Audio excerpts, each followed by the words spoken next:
kuwa na wakati mzuri sana mbele za Bwana. Amen. Lakini kama nilivyosema pastor, wewe pia bila shaka hujakosa. Kwa sababu leo tena bila shaka Mungu atatunenea kwa namna alivyokusudia kusema na sisi. Amekwisha kusema jina langu pastor, naitwa Imani Elia Buzionja. Yesu ni Bwana. Amen. Amen. Na tulipokuwa tunaendelea nikaanza kuona hivi, umeshagundua kama hapatoshi hapa. Tunajaribu kusogeza pastor, anajaribu kusogeza meza hapo, bado hapatoshi. Kwa hiyo Bwana akupe neema ya kuanza kuona kwamba hapatoshi. Amen. Amen. Kwa sababu Bwana aliongeza kanisa lake. Na sasa nikukaribishe na dakika kadhaa za kuzungumza neno la Mungu. Nikukaribishe kwa neno la Mungu. Kwa wale tuliokuwepo, tulikuwa tunazungumza umuhimu wa kubatizwa katika Roho Mtakatifu kuanzia Jumatano. Mambo kadhaa kadhaa tumezungumza, na tulianza kwa kuona Roho Mtakatifu kwa utangulizi ni nani. Tukasema Roho Mtakatifu ni nafsi ya Mungu, lakini Roho Mtakatifu ni Mungu katika utatu mtakatifu. Na tukaangalia ubatizo. Ubatizo ni kuzamishwa. Tulisema kwa tafsiri ya asili ubatizo ni kuzamishwa. Kwa hiyo unaposema tubatizwe katika Roho Mtakatifu, tuliposoma lile neno la Mathayo sura ya 3 mstari wa 11 tulioanza nayo, anasema mimi nawabatiza katika maji, lakini yuko ajaye nyuma yangu, yeye atawabatiza ninyi katika Roho Mtakatifu na kwa moto. Sasa tuliangalia kutokea hapo kwamba kubatiza kumbe ni kuzamishwa. Sasa kama Yohana aliwabatiza ninyi katika maji, anasema yuko nyuma yangu anakuja, atawazamisha katika Roho Mtakatifu. Kwa hiyo tumekubaliana kwamba kubatizwa au batizo ni kuzamishwa katika Roho Mtakatifu. Na tukawa tumesema ili Ukristo uwe na matokeo chanya, tukio hili ni la muhimu sana kwa kila aminiye, kuzamishwa katika Roho Mtakatifu. Kwa sababu ili mwanadamu arudi kwenye kusudi la Mungu, ni lazima apate msaada kwa Mungu mwenyewe. Na kwa sababu Roho Mtakatifu ni Mungu, anataka kutuzamisha kwenye uhusiano wa kina na yeye, ili tufanane na vile anataka tufanane. Kama vile alivyotuona pale mwanzo aliposema na tufanye mtu kwa mfano wetu, ili tufanane na Mungu kama alivyokusudia. Tunalazimika kukubali kuzamishwa katika Roho Mtakatifu. Amen. Na tulikubaliana kwamba kati ya mahitaji ya muhimu kwa Mkristo, na hasa Mkristo anayetaka kushinda akiwa duniani na akiwa na safari ya kwenda mbinguni, ni lazima kutafuta sana kuzamishwa katika Roho Mtakatifu. Iwe mchungaji ametangaza au hakutangaza, ni hitaji la lazima, la muhimu. Kati ya mahitaji ya muhimu ulionayo ni kutafuta kuzamishwa kwenye uhusiano na Mungu wa ndani kabisa, kwa kuzamishwa katika Roho Mtakatifu, kwa kubatizwa. Amen. Lakini tuliangalia pia kwamba matokeo ya kuzamishwa, miongoni mwa mambo yanayotokea ni badiliko. Na huyu aliyezamishwa, linatokea badiliko katika maisha yake, badiliko la kudumu. Anabadilika kila eneo la maisha yake. Na tulisema pia ubatizo ni kupewa uwezo utokao juu, au kuvikwa uwezo wa kiungu. Ndio tulisema kwa habari ya ubatizo. Ijumaa wakati tunamaliza tukasema unapopewa ile nguvu kwa Roho Mtakatifu aliyekuja ndani, hukupa uwezo wa kushinda dhambi. Amen. Katika ulimwengu ulioingia kwenye changamoto kubwa ya dhambi, nguvu inayomwezesha Mkristo kuishi maisha matakatifu ya ushindi dhidi ya dhambi ni kuzamishwa katika Roho Mtakatifu. Amen. Amen. Kama kweli una hasira na dhambi na unatamani isikuguse tena, mbinu mojawapo ya kushinda ni kuzamishwa katika Roho Mtakatifu. Ndiye anakusaidia kushinda dhambi. Bwana asifiwe. Lakini tukasema ili aaminie afikie hatima ya kusudi la Mungu kwenye maisha yake kikamilifu, anahitaji pia kuzamishwa katika Roho Mtakatifu. Na ninyi kama wasomi bila shaka vitu vingi mnaona mbele yenu. Bila shaka kuna vitu, kila mmoja na vitu anaona.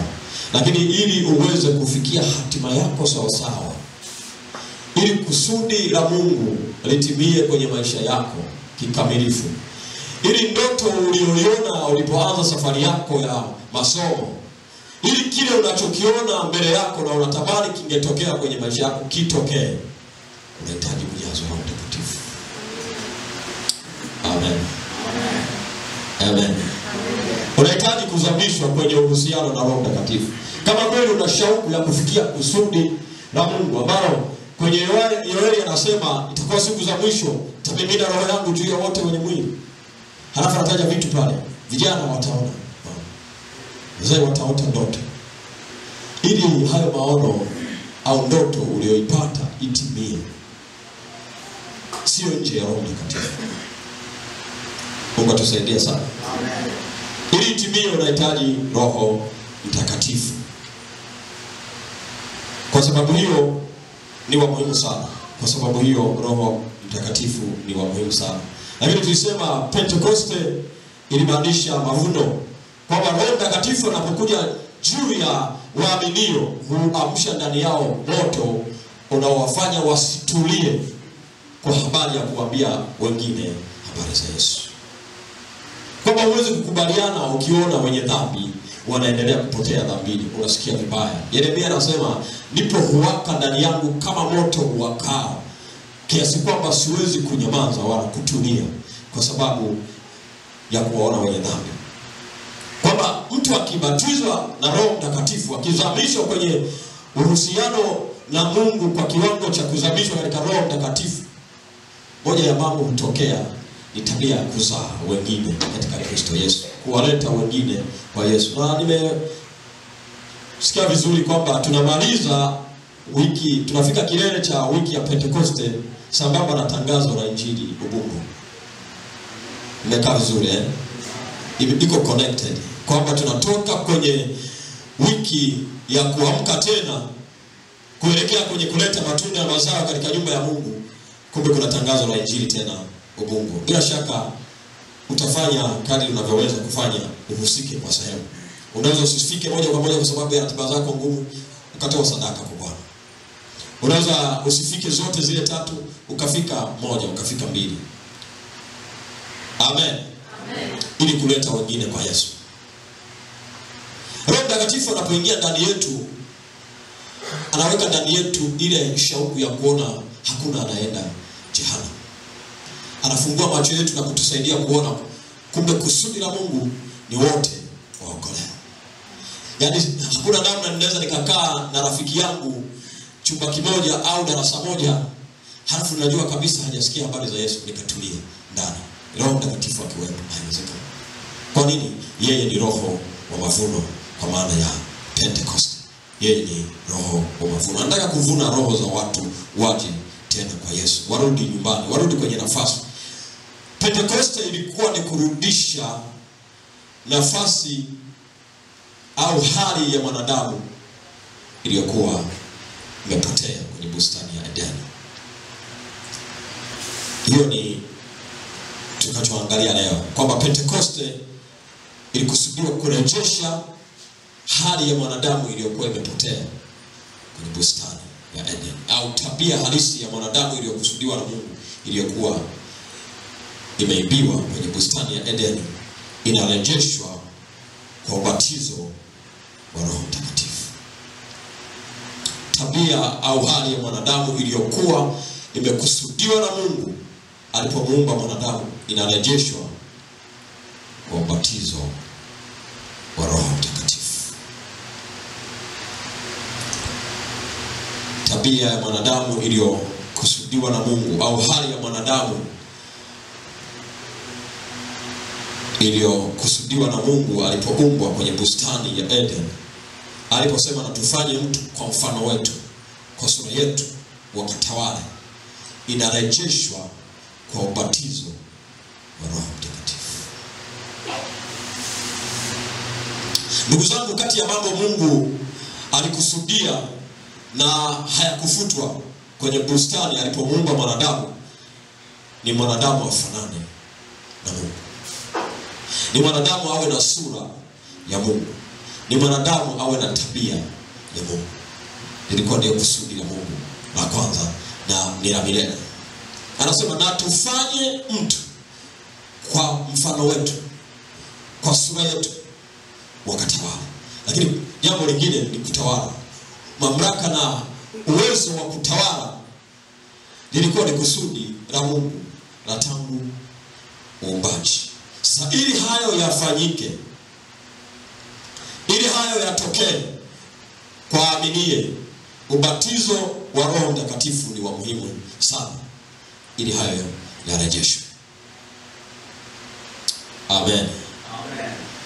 Ili aweze kurudishwa hayo ni lazima Roho Mtakatifu. Kwa hiyo kama unaiona sura ya Mungu na unatamani ungefanana na Baba, kwamba natamani nifanane na Baba yangu aliyeniumba, sawa sawa na alivyosema. Wapendwa, wanaposema tufanane naye, kufanana naye, bila shaka wengi wetu sura au rangi hii inayoonekana. Alikuwa anazungumza hali ya utashi, ule utashi wa mwanadamu, maamuzi ya mwanadamu, tabia ya mwanadamu na matendo ya mwanadamu yafanane na Baba yake. Amen. Amen. Ndicho alichokuwa anamaanisha kwamba na tufanye mtu kwa mfano wetu wakatawale dunia kwa niaba ya ufalme wa mbinguni. Kwa sababu hiyo, wakati mchakato wa kumrejesha mwanadamu kwenye nafasi unaendelea na baadaye kufanyika kwa kazi ya Yesu msalabani, ndio Yesu anawaambia wanafunzi, hamtaondoka Yerusalemu mpaka mpokee uweza kutoka juu. Alafu sura ya kwanza ya Matendo ya Mitume anawaambia, wao wanataka kuuliza kwa habari ya ufalme wa duniani, yeye anawaambia hiyo ni ya Baba, lakini mnachotakiwa kujua, mtapokea nguvu ambayo itawawezesha ninyi kuwa mashahidi wangu. Na hiyo nguvu ndiyo inayoleta uumbaji mpya kwa yule anayepokea ubatizo wa Roho Mtakatifu na kurejeshewa hali na tabia ya uungu ndani yake. Kati ya tabia zinazorejeshwa au hali ya mwanadamu inayorejeshwa ambayo kwa kweli iliibiwa kwa sababu ya dhambi iliyofanyika bustani ya Eden, moja ya tabia inayorudishwa ni tabia ya umoja, tabia ya mshikamano, ya kukaa pamoja, ya kufanya pamoja, ya kunia pamoja. Ni tabia ambayo inarejeshwa tena. Unajua, walipokosea walianza kugawanyika pale pale tu mwanzoni. Mtu na ndugu yake, mtu na kaka yake wanaanza kutengeneza ugomvi. Kaini na Habili, watumbo moja. Wa kwanza kabisa, huyo anamwona mdogo wake hafai kuendelea kuishi. Nini kimetokea? Wametawanyika, wamegawanyika. Huyo anamwona mwingine sio sawa. Kwa nini? Dhambi imeingia. Sasa ili kurejesha hali ya kuishi pamoja na kushikamana na kunia mamoja, Roho Mtakatifu anahusika kurejesha hiyo hali ndani ya mwanadamu. Matendo ya Mitume sura ya 4 mstari wa 32. Anarejesha hiyo hali ndani ya aminie na ndani ya kusanyiko la Mungu, anarejesha hiyo hali. Ukiangalia sura ya 11 tena, wakati wa mnara wa Babeli, wanaendelea kutawanywa, wanaendelea kutawanyika kama matokeo ya madhara ya dhambi yaliyoipata dunia. Sasa ili kurejesha ule umoja aliokusudia Mungu, wakae pamoja, wanie mamoja, wawe na lugha moja, wawe na usemi mmoja, wafanye pamoja, kila mmoja kwenye nafasi yake, akimwona mwenzake anafanya bora kuliko yeye. Ni Roho Mtakatifu. Amen. Amen. Tunahitaji Roho Mtakatifu ili anayepiga chombo usichopiga wewe, akipiga useme kwa kweli umefanya vizuri sana. Halafu na wewe umwambie kwa kweli umefanya vizuri sana.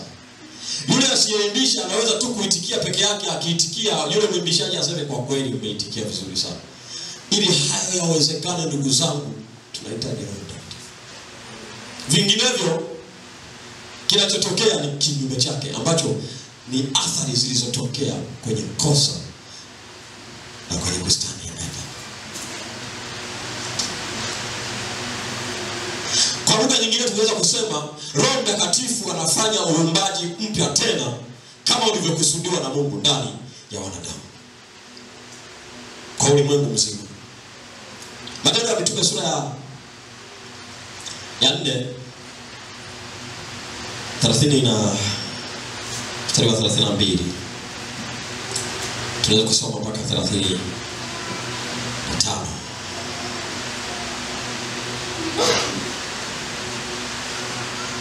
Matendo ya Mitume 32 mpaka 35. Neno la Mungu linasema, na jamii ya watu walioamini walikuwa na moyo mmoja na roho moja, wala hapana mmoja aliyesema kuwa kitu chochote alichonacho ni mali yake mwenyewe, bali walikuwa na vitu vyote shirika. Na mitume wakatoa ushuhuda wa kufufuka kwake Yesu kwa nguvu nyingi, na neema nyingi ikawa juu yao. Wala hapakuwa na mtu mmoja miongoni mwao mwenye mahitaji, kwa sababu watu wote waliokuwa na viwanja au nyumba waliviuza, wakaileta thamani ya vitu vile vilivyouzwa, wakaiweka miguuni pa mitume, kila mtu akagawiwa kwa kadri ya alivyohitaji. Bwana asifiwe. Hili ni kanisa la kwanza baada ya Roho Mtakatifu kushuka. Aliposhuka Roho Mtakatifu, anasema na jamii ya watu walioamini. Maana yake kusanyiko kama hivi tulivyokaa, wale wengi waliokuwa wameamini. Unajua wakati Petro anahubiri ile siku ya kwanza watu 3000 waliokoka. Halafu mara ya pili unasoma watu 5000 wakaokoka. Na hii ilikuwa inahusu wanaume. Anataja wanaume 3000, wanaume 5000. Maana yake wanawake walikuwa ni wengi zaidi hao. Kwa sababu tu ya desturi ya Wayahudi hawakutajwa idadi yao wanawake. Kwa hiyo unaweza kuona ni kundi kubwa. Na baadaye sasa anasema jamii ya waaminio wakaanza kuwa na ushirika, wakaanza kusogeleana. Kila mmoja anamuona mwenzake ni wa thamani kama yeye mwenyewe. Kila mmoja anaona mahitaji ya mwenzake ni ya muhimu kama yalivyo ya kwake mwenyewe. Wakaanza kuwa jamii iliyoshikamana, mahali ambapo sasa anasema hakuna aliyekuwa na mahitaji, kwa sababu kila likitokea hitaji, jicho la kanisa lilikuwa linaona kwamba hapa kuna hitaji. Sasa hii haimaanishi kwamba sisi tunaweza kurudi kwenye utaratibu ule wa namna ile, lakini kuna namna ambavyo tunaweza tukashikana, kwamba Mungu ameniweka mahali, kuna nafasi Mungu ameniweka kwenye nafasi ambayo naweza kumshika mtu mwingine mkono, kwa sababu ni ndugu katika Kristo, na kumvusha kwenda level nyingine. Amen. Sio kwamba nimekaa nafasi ya watajua wenyewe. Huko Roho Mtakatifu atupeleke mwelekeo huo. Roho Mtakatifu anapokuja anaweka ndani yangu mzigo kwamba kwa nafasi niliyokaa, sitakiwi kukaa peke yangu. Kuna mtu mwingine anaweza kukaa hapa na ufalme wa Mungu kaendelea kujengwa. Bwana asifiwe. Apewe sifa Yesu. Sio lazima tukauze vitu vyetu halafu tuje tukusanyike tukae hapa pamoja. Kuna namna ambazo tunaweza tukatengeneza mshikamano katika nyumba ya Mungu, kwa sababu Roho Mtakatifu anakaa katikati yetu. Watu wakasikia kubarikiwa. Yaani mtu asikii kuondoka, anasikia unaondokaje hapa? Petro anaposema, anapomwambia Yesu niondoke kwako, halafu niende kwa nani? Kuna vitu alikuwa ameona visivyo vya kawaida. Yaani inafika mahali mtu unamwambia sasa bado uko mlimani, anakushangaa. Hivi niondoke mlimani, halafu niende wapi? Amen. Haleluya. Ni kwa nini? Anahisi Mungu yuko hapo. Roho Mtakatifu si ameshuka na kaa katikati ya hao watu. Sasa unaondoka unaenda wapi wakati Roho yuko hapo? Ndicho kilichotokea kwa jamii ya waaminio.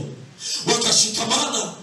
Mwinjilisti akahubiri kwa nafasi yake, mwalimu akafundisha kwa nafasi yake, mchungaji akachunga kwa nafasi yake, waimbaji wakaimba kwa nafasi yao, mashemasi wakafanya kwa nafasi yao. Halafu wanapokutana wote wanatiana moyo, umefanya kazi vizuri sana, unastahili kupongezwa. Haleluya. Amen. Unajua katika jamii ya watu walioshikamana, wanaonia pamoja, wanaowaza pamoja, masengenyo ghafla yanaondoka. Hakuna anayemsema mwenzake. Kwa nini? Wote wanahisi ni ndugu, wameshikamana, wako pamoja, wanatembea pamoja. Ndio kazi ya Roho Mtakatifu alikuja kufanya. Roho ya Kaini inaondoka katikati ya watu waliobatizwa na Roho Mtakatifu. Roho ya kuua maono na ndoto ya mwenzako inaondoka, na badala yake unatamani angefanikiwa. Na kwa sababu hiyo katika ajenda za kuombea anakuwemo. Msaidie na ndugu yangu. Haijalishi anafanikiwa kuliko wewe. Si jamaa katika Kristo Yesu. Unasikia ndani yako, lazima niombe kwa ajili ya jamii ya waaminio kwa sababu ni ndugu katika Kristo Yesu. Apewe sifa Yesu. Hicho ndicho kinatokea. Roho Mtakatifu alikuja kufanya uumbaji upya wa tabia na hali ya wanadamu zilizokuwa zimeharibiwa kwa sababu ya dhambi iliyofanyika bustani ya Edeni. Unajua shetani alipomdanganya Adamu kwenye bustani ya Edeni, kilichotokea, kila kitu alichokuwa amepewa kiliibiwa. Yale mamlaka aliyokuwa amepewa ya kutawala yalihamia kwa shetani. Ule utawala aliyokuwa amepewa ulihamia kwa shetani. Na ndio maana shetani anapokutana na Yesu anamwambia, ukinisujudia nitakupa hivi vyote, maana ni vya kwangu. Amevipata wapi? Alivipata kwa Adamu. Alipokubali tu kusikiliza mashauri yake, akahamisha mamlaka, akawa chini ya utumwa wa aliyemdanganya. Si amekubali kusikiliza sauti yake, akawa chini ya utumwa wake. Na sasa mamlaka yote inahamia kwa huyu aliyekuwa Kristo wa kweli. Unahitaji Roho Mtakatifu. Mungu atusaidie sana. Hakuna shortcut. Ni sawa, unaweza kwa ukapata channel za marafiki na ndugu na jamaa wa huko. Lakini nataka kukuhakikishia, kama Roho Mtakatifu hayuko, huwezi kuifurahia hiyo nafasi. Ili yaambatane mafanikio yako, yaambatane na furaha katika Kristo Yesu. Mafanikio yako yaambatane na kumwabudu Mungu kwa uzuri wa utakatifu. Ninamhitaji Roho Mtakatifu. Kabisa. Kabisa. Sasa ushirikiano na mshikamano vilirejeshwa katika jamii ya waaminio kwa sababu Roho Mtakatifu alishuka ili azae tena mazao mapya katika Mungu waishie na kutawala. Ndicho Roho Mtakatifu alifanya alipokuja katikati ya waaminio. Kwamba jamii yao walikuwa wamekusanyika, wanakaa pamoja, wana nia moja, wanafanya pamoja. Na hakuna aliyesema kitu hiki ni cha kwangu mwenyewe, sio cha kwako. Umeona, unajua siku hizi ni ajabu sana katika kanisa. Unashangaa kwaya moja wanasema msikuse hivi vyombo ni vya kwetu. Wanawaambia kwaya nyingine kwenye zile yale makanisa yetu yenye makundi mengi. Sasa unajiuliza, hawa ndugu wanaanzaje kugombania fito ya kujenga nyumba hiyo moja? Wanaanzaje kugombania matofali lakini nyumba inayojengwa ni hiyo moja? Bila shaka kuna tatizo mahali. Nikaje kugundua kumbe kama hatupi Roho Mtakatifu nafasi ili atusaidie kuona vile Mungu anataka tuone, tunaweza kugombana tukiwa kwenye nyumba moja na tunajenga nyumba moja. Hebu kufikiria, waimbaji wanaimba kwa ajili ya nini? Si kumtukuza Mungu. Si ili Mungu atukuzwe. Wanaanzaje kugombania vyombo vya muziki? Kuna kitu kimetokea. Wanaanzaje kususia, kwa nini hujanipanga mimi ndio niimbishe huu wimbo? Kwa nini umepanga huyu? Wanaanzaje? Kuna kitu hakiko sawa. Lakini kama wangejua kwamba kinachofanyika ni kwa ajili ya sisi sote tuliko hapa. Yeyote anayefanya atafanya kwa ajili ya sisi sote tuliko hapa, lakini moja kwa moja ni kwa utukufu wa Mungu anayeishi na kutawala. Bila shaka ugomvi usingekuwepo. Ndio anasema hakuna hata mmoja aliyesema kitu hiki ni cha kwangu mwenyewe. Tutahama kwenye nafasi ya kusema unajua hii nafasi ni ya kwangu, asikae mtu. Mwalimu simpange mtu, kimpanga mtu mimi siji mazoezi. Hiyo sio roho ya kiungu. Mungu atusaidie sana. Pastor hujanipanga kuhubiri mwezi mzima, nawezaje kuja ibada? Yaani mimi sijahubiri kabisa miezi mitatu. Inawezekanaje? Kwani waliohubiri walikuwa wanafanya nini? Si walikuwa wanainua utukufu wa Mungu yule mmoja anayeabudiwa?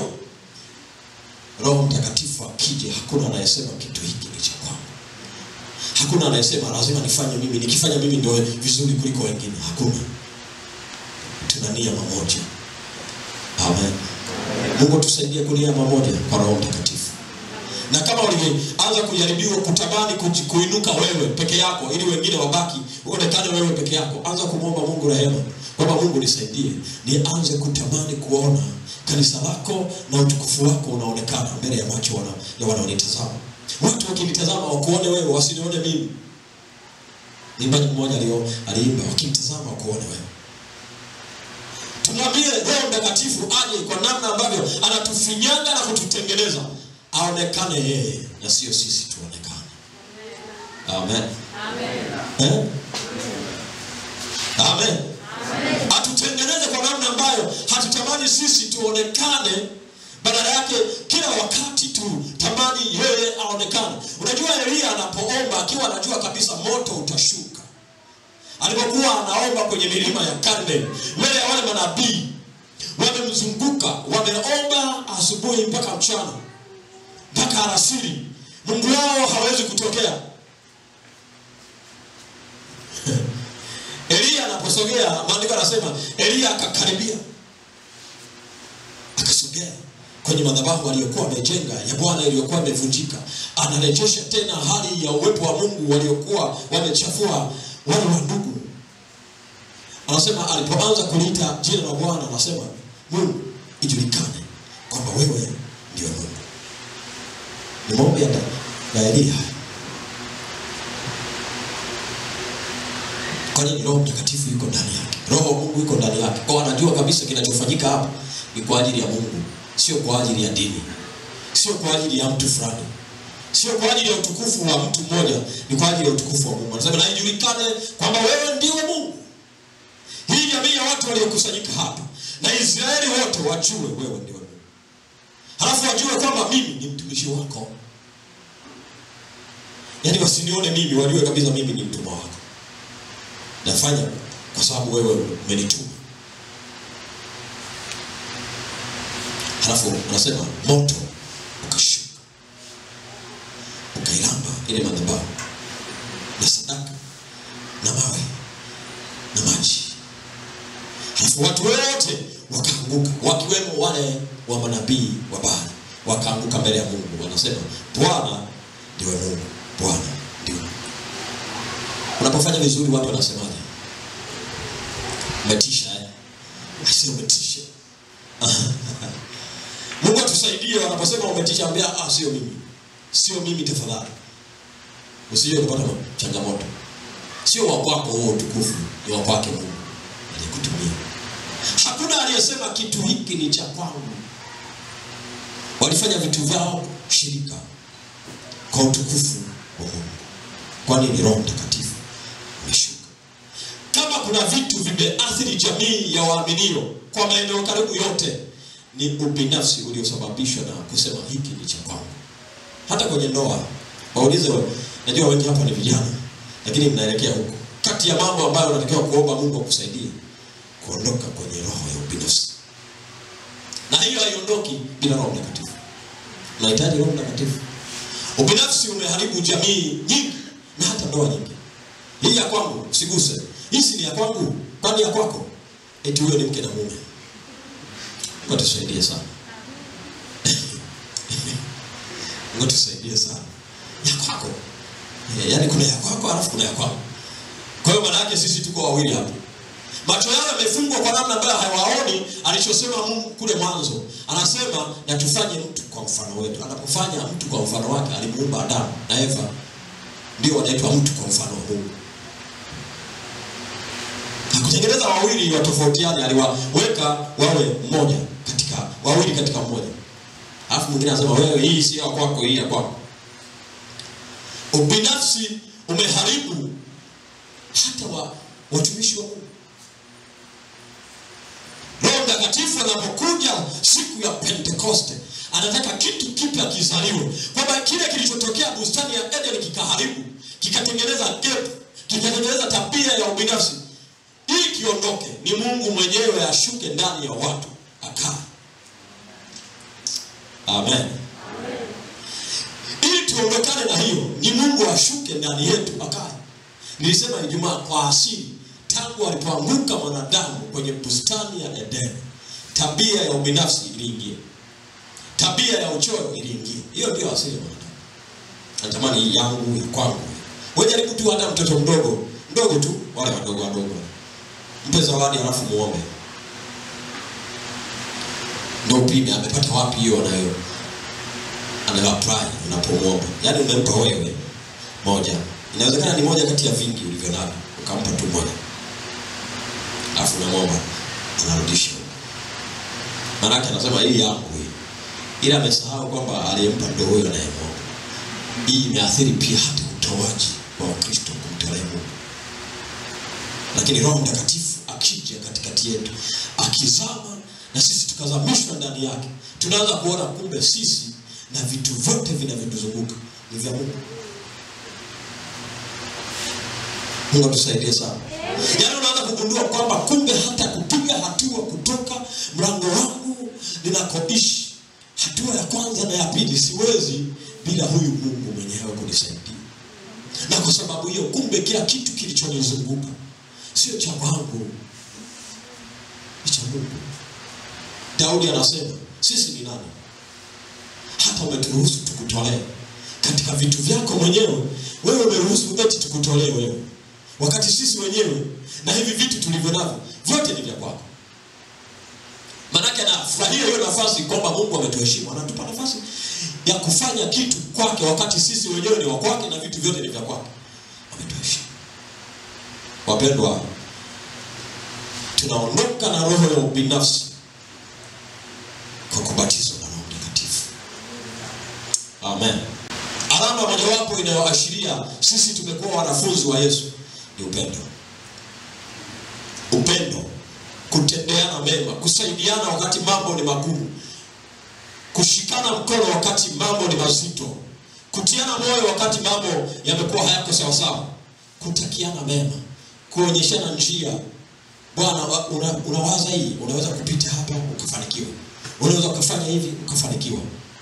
Ule ndio moyo ambao Mungu anaumba tena ndani ya waaminio. Lakini sambamba na hiyo anasema amani ni sehemu ya mambo yanayotokea wakati Roho Mtakatifu anapokuja kwenye maisha ya mtu. Furaha ni sehemu ya mambo yanayotokea Roho Mtakatifu anapokuja. Hii furaha, wapendwa, haihusiani na matukio, ni furaha ya Bwana. Mtu mmoja anaimba, furaha ya Bwana ndiyo nguvu yangu. Wakati mtu anafanikiwa anafurahi, wakati mambo hayajaenda sawa sawa bado unakuta furaha yake iko pale pale. Na hata hawezi kuielezea. Mkaongo alikuwa ananiambia, mwaka huu si umeanzaje? Yaani mambo hayako vile sana, lakini nahisi kama nina furaha. Yaani nasikia tu nina furaha. Sasa sijui. Mimi nikana sema moyoni, hii ndio ile furaha ya Bwana. Sasa kama mambo yako ndivyo sivyo lakini bado unasikia furaha, hii inaitwa furaha. Na Bwana anakaa ndani yako. Kama Bwana yuko hapa, furaha inaendelea. Kwenye familia ambayo Bwana yupo, unakuta wana kicheko hata kama hawajana kama walivyokuwa wanakula miaka kadhaa iliyopita. Hata kama hawajavaa nguo mpya sikukuu hiyo ya Pentekoste, lakini kwa sababu Bwana yuko hapo wanasikia tu wana furaha. Ndio furaha inayotajwa na mwandishi wa Galatia. Furaha ya Bwana inaumbika katika maisha ya waaminio. Wapendwa, bila shaka tunamhitaji Roho Mtakatifu. Kwa furaha ya kweli tunamhitaji Roho Mtakatifu. Kwa amani ya kweli tunamhitaji Roho Mtakatifu. Kwa hali ya uvumilivu wakati mambo hayaendi sawa sawa, tunamhitaji Roho Mtakatifu. Wakati mambo ni magumu, ili tuendelee kuvumilia. Maana maandiko yanasema atakayevumilia hata mwisho. Ili tuweze kuvumilia mpaka mwisho. Ili tuweze kupata ule uvumilivu wa Yusufu mpaka dakika ya mwisho, kwamba sawa, nina changamoto nyingi kwenye ujana ninapoendelea na maisha ya ujanani, lakini kwa sababu Bwana ndiye Mungu na Roho yuko hapo, unaendelea kuvumilia na kusubiri. Bwana atafanya kwa wakati wake. Unajua Yusufu anaendelea tu, anaendelea mpaka nafika mahali yuko njia panda ya imani yake, lakini bado anasema kama Bwana aishivyo siwezi kufanya dhambi hii kubwa nimkosee Mungu. Unajua baba yake hakuwepo, mama yake hakuwepo. Hata kama alikuwepo kuhani kwenye jamii yao, hakuwepo Misri. Alikuwa Yusufu peke yake ugenini. Lakini hakuwa peke yake, alikuwa anajua yuko Mungu wa Ibrahimu, Isaka na Yakobo. Yuko hapa ananiona na hatima ya maisha yangu iko kwenye mikono yake. Nikikorofisha na huyu mwenye hatima yangu, mambo yameharibika. Anasema nawezaje kufanya uovu huu nimkosee Mungu wangu? Kwa sababu hatima yangu iko mikononi mwake, siwezi kufanya dhambi hiyo. Afadhali nife lakini nisikosee. Bwana asifiwe. Amen. Roho Mtakatifu anaachilia uvumilivu katika nyakati ngumu kiasi chochote. Wakati kazi inadai ulipe malipo ambayo hayastahili, Unajua tumefika kwenye nyakati ambazo mtu anataka kutoa kazi kwa masharti magumu. Anamwambia nawezaje kufanya uovu huu? Nimkosee Mungu kwa ajili ya kazi. Anasema kama Bwana aishivyo siwezi kufanya uovu huu. Afadhali nikose hiyo kazi, Bwana abaki kuwa Mungu kwenye maisha yangu. Kwa sababu hatima ya maisha yangu iko mikononi mwake. Amen. Roho Mtakatifu akija anatupa huo uwezo wa kuambia watu ukweli machoni kwamba baba, kazi yako ina masharti machafu hivyo. Mimi ni mtumishi wa Mungu. Siwezi kufanya uovu huu nimkose Mungu wangu. Huo uwezo